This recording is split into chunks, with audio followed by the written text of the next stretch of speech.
The reason many of us find the home invasion movie so irresistible is that it strikes right at the heart of all of our fears, bringing the horrors of the outside world to bear on the one place we're supposed to be safe.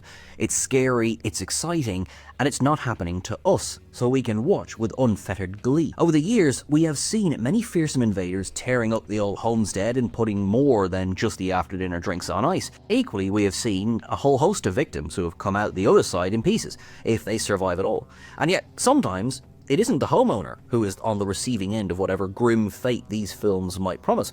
Sometimes it's the invaders themselves. I'm Sean Ferrick for What Culture Horror, and here are 10 home invasion movies where the invader is the victim. Number 10, Intruders. It's the day of your deadbeat brother's funeral, and his equally deadbeat buddies come around looking for the dollar bills you've been saving for a rainy day. What do? Probably not this. Adam Schindler's home invasion horror Intruders assembles a cast of minor faces to launch an assault on an agoraphobic woman's home that backfires in a big way when they get a whole grisly lot more than they had banked on. But then, why would they have banked on her being a serial killer's sister? Turns out, housebound Anna was helping her now deceased Frere Conrad satisfy his primal needs, and not in the flowers in the attic kind of way.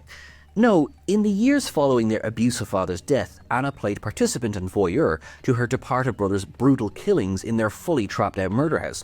Thus, when the bad boy gang come a-calling, she unleashes hell on them, with broken fingers, popped kneecaps, trick staircases, and an all-consuming fire to really bring the house down. Number 9, Halloween Resurrection. A film largely remembered for the fact that it killed off the series' original scream queen, Laurie Strode, Halloween Resurrection has not fared well in the horror annals, despite being no worse than the vast majority of the series' other entries. Now, the set of a reality entertainment show, Michael Myers' original home has become little more than a spectacle to the people of Haddonfield and the wider USA, until the Shape himself shows up again. Hitherto presumed dead, Myers returns from the grave and starts putting the new inhabitants of his old digs to rights with bloody conviction in an attempt to evict the reality show competitors who have taken up residence. But not all of the gang are willing to just lie down and take it. Least of all, Freddie Harris, director and entrepreneur extraordinaire, played to camp perfection by Busta Rhymes. While Freddy's initial stupidity, dressing up as Michael to boost ratings, goes some way to getting several of the show's contestants killed,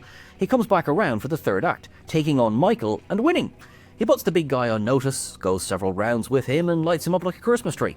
Myers doesn't stay dead for good, but this is one home invasion he won't forget. Number 8, The Collector.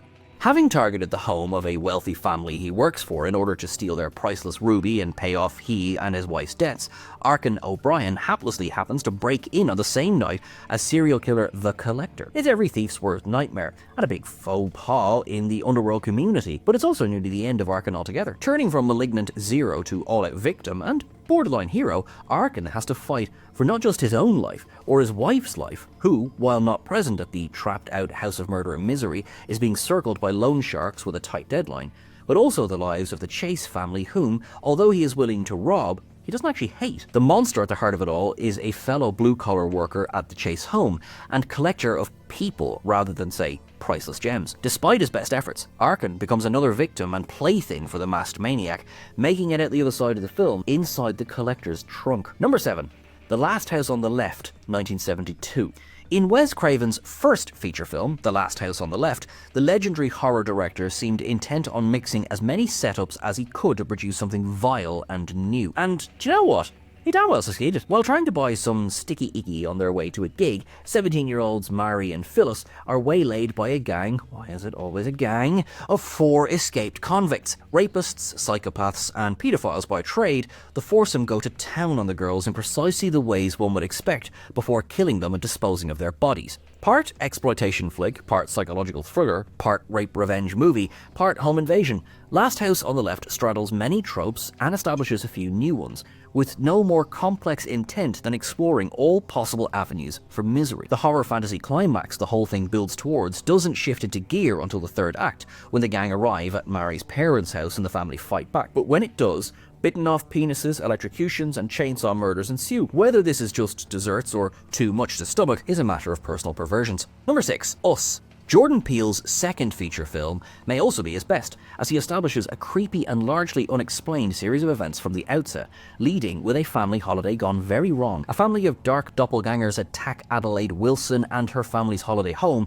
and hold them hostage, reflecting primal qualities of each Wilson and exerting their will by force under the direction of matriarch Red. also played by Lupita Nyong'o. However, a few twists and a lot of running reveal that all is not quite as it seems, as Adelaide's double, Red, is in fact the victim in all of this.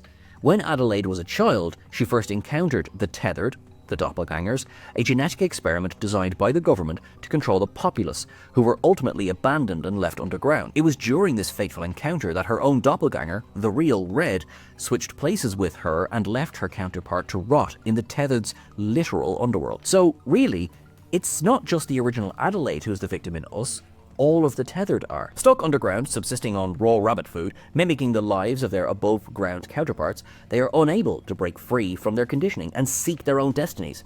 It's like social commentary or something. Number 5, You're Next. Getting on with your family can be murder sometimes. Doubly so for the Davisons. In Adam Wingard's You're Next, the wealthy Davisons try to mend their broken relationships by gathering at their weekend estate to celebrate matriarch and patriarch Aubrey and Paul's wedding anniversary. To begin with, the celebrations are built on sniping and point scoring, but when a group of crossbow-wielding, animal-masked assailants attack, the family finds a new strength and unity, one that is ultimately superseded by outsider Erin's desire to not just defend herself, but give the attackers and the family a taste of their own medicine. The assassins sent to murder the family, arranged by Felix Davison and his partner Z, so they could inherit the family fortune without having to wait for Aubrey and Paul to die of their own accord, get a lot more than they bargained for as Erin turns them into the victims of the piece. Setting traps Macaulay Culkin would be proud of, shredding heads in blenders and getting around back on her boyfriend Crispian, who was in on it all along, Erin comes out on top. Well, almost, if she hadn't accidentally victimized the police in the process. Number 4, Villains. Small-time crook Mickey and his girlfriend Jules must literally fight for their lives after breaking into the wrong house.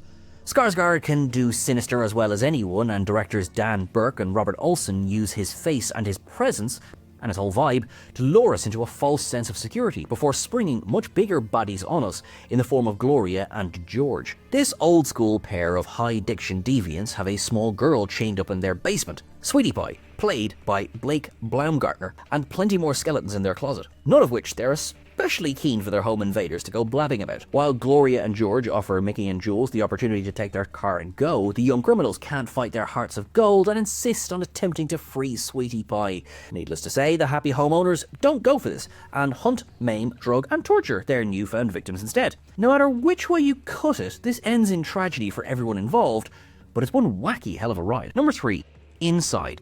Vasilis Katsupi's Inside is the single-hander of single-handers, offering up 105 minutes of nothing but Willem Dafoe bumming about a New York flat.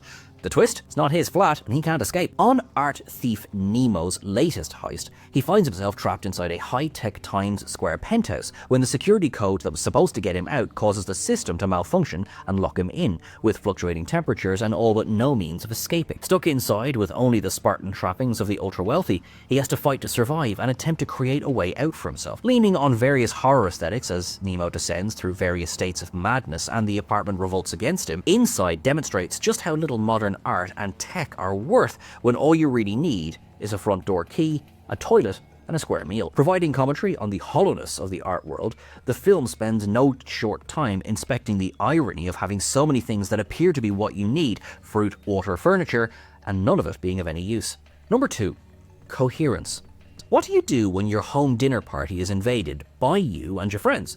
Probably something like what the characters of Coherence do. One of the unsung heroes of science fiction, horror, and time travel movies, James Ward Burkett's home invasion plasters layer on layer of confusion over a dinner party between friends that soon turns ugly. A comet passes over, the lights go out, and a sinister and mysterious tale unfolds as doppelgangers descend upon the house, and the group discover themselves to be both victim and invader. With parallel versions of the house existing simultaneously, and different versions of the group in a number of distinct persons only, moving between houses as they attempt to investigate the sudden loss of quantum coherence, the main concern at the core of Coherence is trust. How much do they trust their friends or themselves? While everyone is technically the same person they always were, the working theory is that only one of the now many realities can survive, and thus the individuals from all realities have a vested interest in making the surviving reality their home, descending into a state of nature and victimizing their lookalikes in the process. If that sounds confusing, it's because it is. Number 1, don't breathe. Despite what the superfans of the wildly uneven and achingly overhyped original Evil Dead films may say, don't at me, Fede Alvarez is a modern master of horror, not only breathing life into Sam Raimi's presumed Dead series back in 2013, but following it up with unconventional home invasion horror Don't Breathe, which takes everything we know about the genre and flips it sideways. Jane Levy's Rocky and her crew of hoods break into an old blind veteran Norman Nordstrom's house, thinking it will be a breeze to walk away with the cash he received following the death of his child. Now, if it sounds like this gang needs a good seeing to, you won't be left waiting long, as they are soon trapped inside the house with a cold-blooded killer. Turning out the lights and locking the house down, Norman goes to war on his invaders with an arsenal of muscle, might, guns, and a Rottweiler. Despite not being able to see, Norman has kept his combat skills, hearing, and general health honed to the point where he can move around the house fluidly, silently, and with deadly force. Rocky may get away in the end, but the rest of the crew aren't so lucky. And though feelings may be mixed on whether justice has been done, especially after we find out what Norman keeps in his basement, it's hard not to root against the victims.